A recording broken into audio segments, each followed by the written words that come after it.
बिस्मिल्लाहिर्रहमानिर्रहीम। मैं मुफ्ती उमर सिद्दीकी कासमी आप हज़रात के सामने मैयत के गुस्ल के ताल्लुक से चंद मसाइल रख रहा हूँ।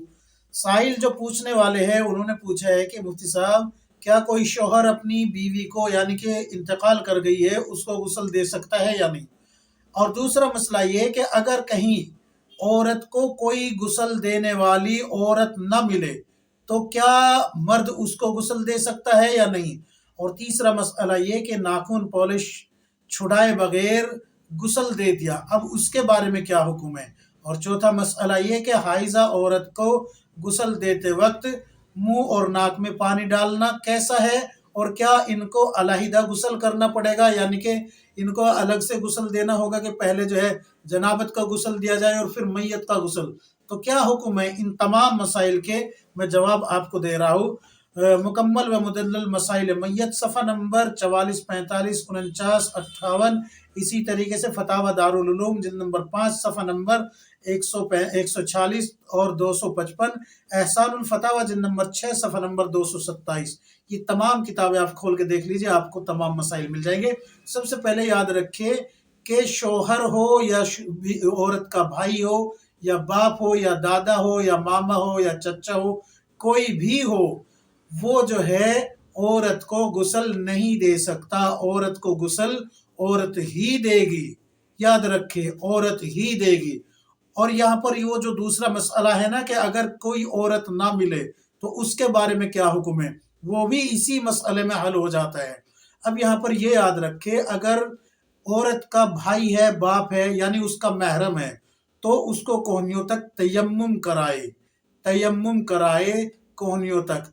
गुस्ल की इजाजत नहीं है, याद रखे, मर्द औरत को गुस्ल नहीं दे सकता।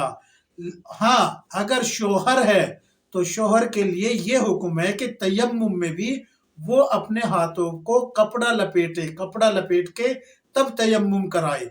यहाँ पर ये मसला आपका हल हो जाता है कि अगर औरत ना हो कोई गुस्ल देने वाली तो ये हुक्म है।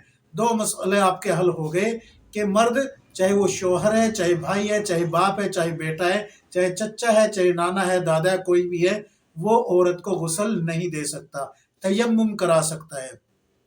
अलबत्ता अगर किसी के शौहर का इंतकाल हो जाए और वहां पर कोई मर्द ना हो, कोई भी मर्द ना हो, तो बीवी अपने शौहर को गुस्ल दे सकती है। ये उसके निकाह में इद्दत तक रहती है, इद्दत मुकम्मल होती ही निकाह से खत्म हो जाती है। लेकिन शौहर का मसला यह है कि इधर बीवी का इंतकाल हुआ तो शौहर के निकाह से फौरन खत्म हो जाती है, इसलिए वो उसके लिए गैर महरम हो जाता है। अब आते हैं कि नाखून पॉलिश लगे हुए ही किसी औरत को गुस्ल दे दिया, तो अब क्या हुक्म है, क्या उसको दोबारा से गुस्ल दिया जाए या नहीं। तो देखिए, अगर आपने गुस्ल देने के बाद और फिर आपने देखा कि नाखूनों में जो है नाखून पॉलिश लगी हुई है, तो उसको छुड़ा दीजिए और नाखूनों में पानी डाल दीजिए, उसका गुस्ल हो जाएगा। पूरा गुस्ल दोबारा देने की जरूरत नहीं है। लेकिन अगर गुस्ल देने के बाद, कफनाने के बाद और फिर जो है चारपाई में रखने के बाद और नमाज जनाजा के लिए लेके चल दिए और फिर जनाजागाह में ले जाके पता लगा कि उंगलियों में क्या है, नाखून पॉलिश लगी हुई है, तो अब उसकी नमाज जनाजा भी नहीं होगी। क्यों? इसलिए कि उसका गुस्ल ही नहीं हुआ। नाखून पॉलिश छुड़ाए और उसकी उंगलियों पे पानी डाल के उसको गुस्ल की नियत से जो है साफ करे और फिर उसकी नमाज जनाजा पढ़े, तब जाके उसकी नमाज जनाजा होगी, याद रखिए, इस तरीके से होगी। लेकिन अगर नाखून नाखून पॉलिश लगे हुए हालत में आप नमाज जनाजा पढ़ेंगे तो गुस्ल ही नहीं हुआ, तो नमाज जनाजा भी नहीं होगी। अब आते हैं कि हाइजा औरत या फिर निफास वाली औरत या फिर जो है अपने शौहर से मुलाकात की थी और उसी हालत में मौत आ जाती है, तो सबसे पहले तो याद ये रखे, हाइजा औरत जो है अगर हालत हैज में इंतकाल कर जाए, उसके बारे में भी बताऊंगा, निफास वाली औरत के बारे में भी। लेकिन इस औरत के बारे में सबसे पहले बता रहा हूं जो अपने शौहर से मुलाकात कर रही है। बेहतर तो यह है कि मौत का पता नहीं कब आ जाए, मौत का कोई इल्म नहीं है कब आ जाए, तो इसलिए बेहतर यह है कि जैसे ही मुलाकात की फौरन जो है गुस्ल से फारिग हो जाए। दोनों, ये दोनों के लिए हुक्म है, शौहर के लिए भी, बीवी के लिए भी।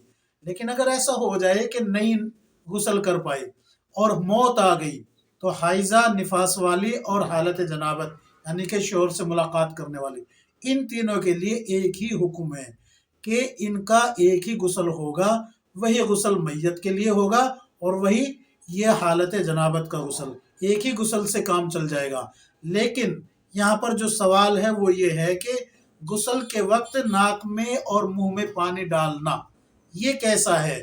حالت جنابت کی حالت میں جو انتقال ہوا ہے، حالت جنابت میں جیسے کہ نفاس والی یا پھر جو ہے شوہر سے ملاقات والی یا یہ حائضہ، تو ان تینوں کے بارے میں یہ حکم ہے کہ غسل کرتے وقت ان کا جو ہے غسل کراتے وقت پانی نہیں ڈالنا، بالکل بھی نہیں ڈالنا۔ بس اتنا ہے کہ کاٹن وغیرہ پہ گیلا کر کے پانی لیا اور دانتوں میں اور ناک میں جو ہے گھما دیا، یہ ان کا غسل اس طریقے سے، باقی غسل جیسے ہوتا ہے وہ کرائے، پانی ڈالنے کی اجازت نہیں ہے۔ یہ تمام مسائل میں آپ حضرات کو جن کتابوں سے بتا رہا ہوں وہ آپ کو میں پہلے بھی بتا چکا ہوں۔ مکمل و مدلل مسائل میت، صفحہ نمبر 44، 45، 49 تا 58، احسان الفتاوی جلد نمبر 4 صفحہ نمبر 227، فتاوی دارالعلوم جلد نمبر 5 صفحہ نمبر 140 سے 255 تک۔ اللہ تبارک و تعالی ہم سب کو کتاب و سنت کے مطابق زندگی گزارنے کی توفیق عطا فرمائے، آمین یا رب العالمین۔